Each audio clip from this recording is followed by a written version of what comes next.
Good evening and welcome. I'm so glad that you come. Our chat room is open. But tonight I'm just going to do what does the Bible say and just read. Just going to read from Daniel, starting in chapter 7, and read uh, several verses. Several verses. That's all. And just to give you some thoughts of what it's about, what's happening. It's what's about to happen. This is Lauren Dew, or Pastor Lauren, or Apostle Lauren. Um, I'm here from Joy Christian Center. And I tell you, I love just sharing the Word of God and hoping that someone will hear it and take heed and prepare themselves for what's coming and be ready because those of us that have been washed in the blood are going to be caught away soon. And only the call will be here, but the chosen are the ones that will be caught away. So let me just read to you what the word says about the beast and the Antichrist. And this is from Daniel, starting chapter 7 and going forward. Earlier, and this reading from I'm going to read from my New Living Text uh, verses of King James tonight. Earlier, during the first year of King Belshazzar's reign in Babylon, Daniel had a dream and saw visions as he lay in his bed. He wrote down the dream, and this is what he saw. In my vision that night, I, Daniel, saw a great storm churning the surface of the great sea. Strong winds blowing from every direction. And four huge beasts came up out of the water, each different from the other. The first beast was like a lion with eagle's wings. As I watched, its wings were pulled off, and it was left standing. It was just standing with its two hind feet on the ground, like a human being. It was given a human mind. Then I saw a second beast, and it looked like a bear, and it was rearing up one side, and it had three ribs in its mouth between its teeth. And I heard a voice saying to it, "Get up, devour the flesh of many people." Then the third of these strange beasts appeared, and it looked like a leopard. It had four birds' wings on its back, and it had four heads. Great authority was given to this beast.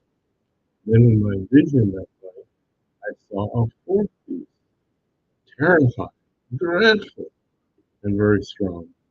It devoured and crushed its victims with huge iron teeth and trampled their mane beneath its feet. It was different from any of the other beasts that had 10 horns. And as I was looking at the horns, suddenly another small horn appeared among them. Three of the first horns were torn out by its roots to make room for it. This little horn had eyes like human eyes and a mouth that was boasting arrogantly. I watched as thrones were put in place, and the Ancient One sat down to judge. His clothing was as white as snow, his hair like pure wool. He sat on a fiery throne with wheels of blazing fire, and a river of fire was flowing from his presence. Millions of angels ministered to him. Many millions stood to attend him.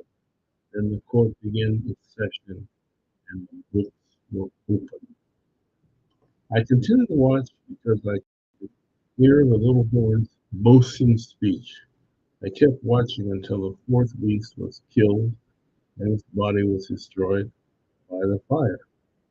The other three beasts had their authority taken away from them, but they were allowed to live a little while longer.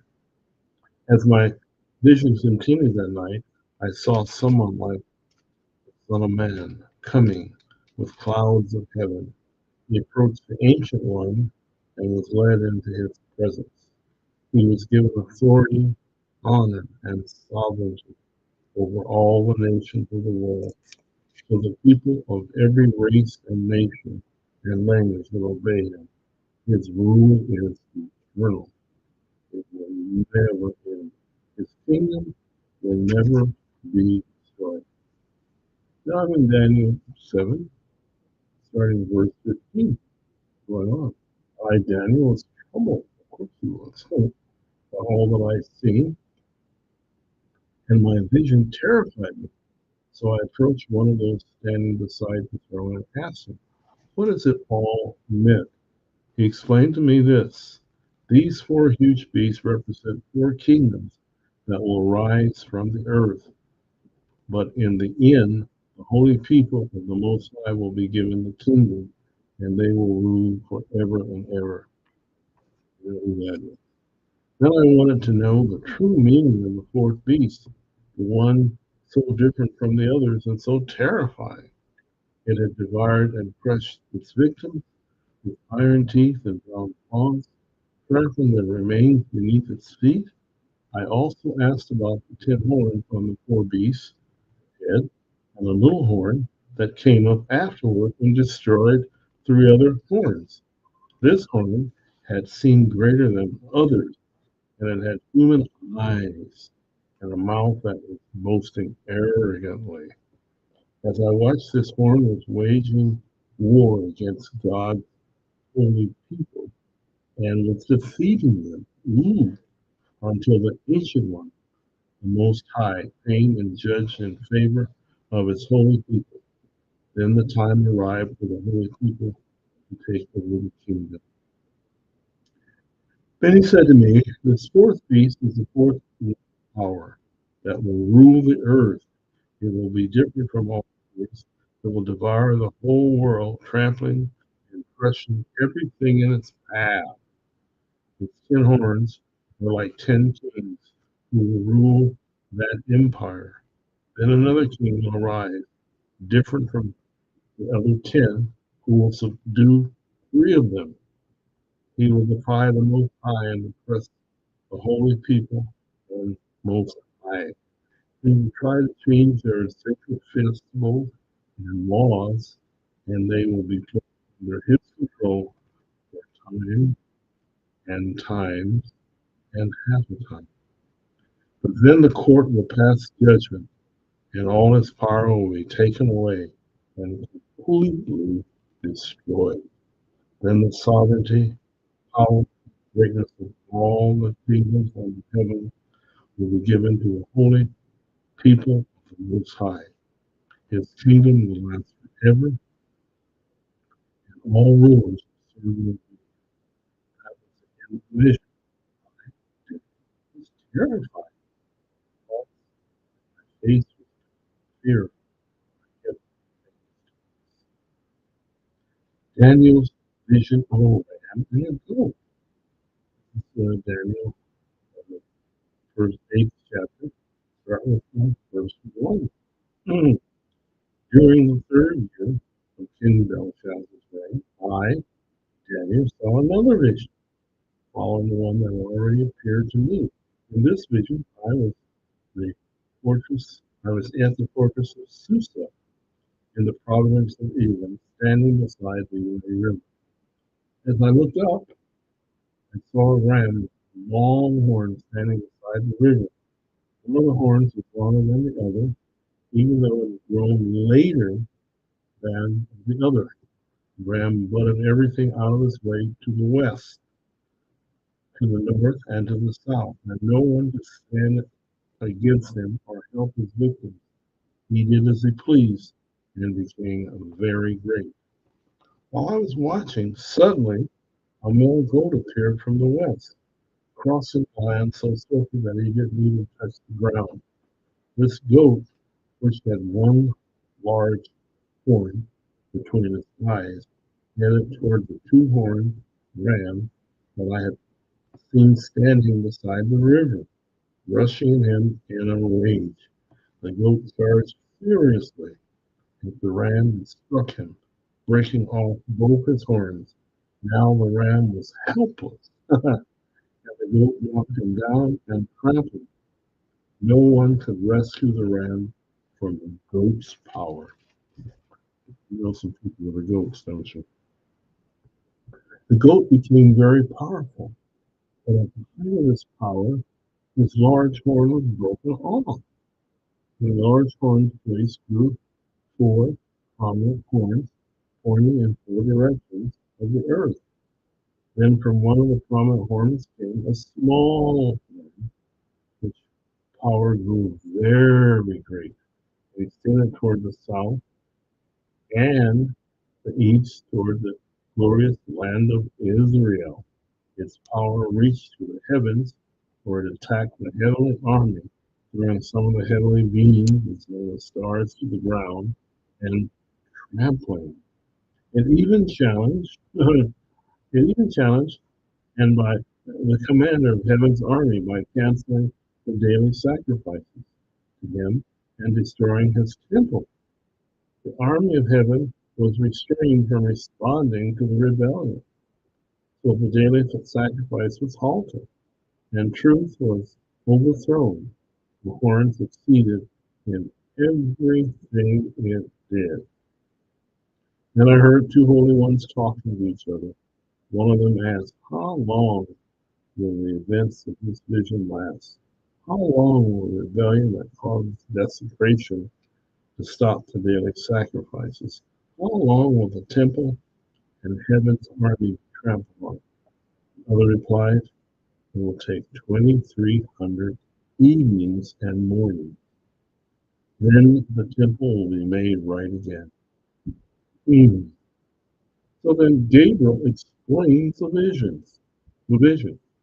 Daniel 8:15 on, as I, Daniel, was trying to understand the meaning of this vision, someone looked like a man stood in front of me, and I heard a human voice calling out from the Ulai River, "Gabriel, tell this man the meaning of this vision." And Gabriel approached the place where I was standing. I became so terrified that I fell on my face to the ground. "Son of man," he said, "you must understand that the events you have seen in this vision relate to in the time of the end." Oh boy. While he was speaking, I fainted and lay there with my face to the ground.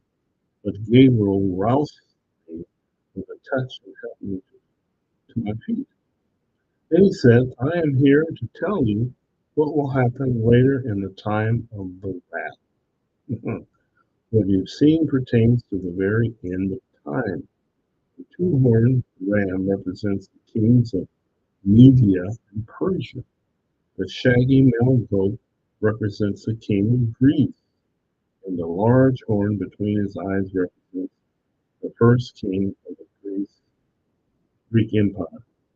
The four prominent horns that replace the one large horn show the Greek Empire will break into four kingdoms, but none as great as the first. At the end of their rule, when their sin is at its height, a fierce king, a master of intrigue, will rise to power. He will become very strong, but not by his own power. He will cause a shocking amount of destruction and succeed in everything he does. He will destroy powerful leaders and devastate the holy people. He will be a master of deception and will become arrogant. He will destroy many without warning.